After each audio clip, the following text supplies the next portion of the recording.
Hi everybody, Eric from BodyFit here, and today what we're going to talk about is kind of a part one in a three-part series we're going to do based around the concept of mobility and stability. And they're words that get thrown around, and I think a lot of people have heard them before, but they may not know what the difference is. So today we're just going to start out in this part one video of explaining the differences and how they pertain to the body and what we see a lot here going through assessments of people.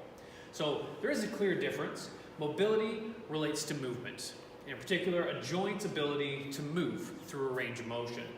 Stability relates to control, and a joint's ability to control through that movement.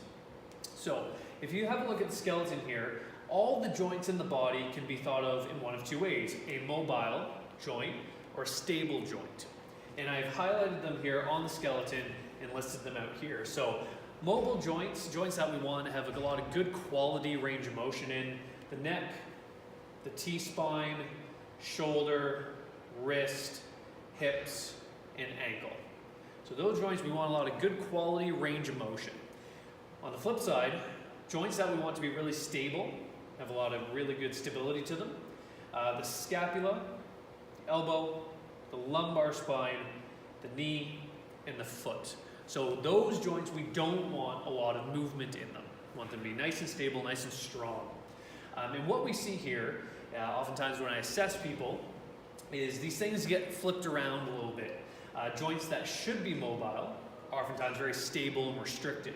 Joints that should be very stable have a lot of mobility in them. That's due to compensation mechanism. And what we see, and the example we're going to use in this series, is the thoracic spine and the lumbar spine. And oftentimes, the thoracic should be nice and mobile. You should get a lot of good movement through the thoracic spine, and lumbar should be nice and stable.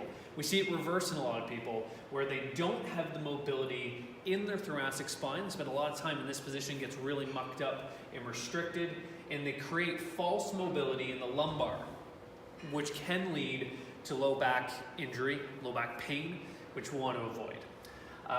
So I just wanted to touch on this in this part one, the basis of what we're going to cover. In the next video of the series, we're going to talk specifically about the thoracic spine and how we can get some more mobility through there. So stay tuned for that coming at you next week.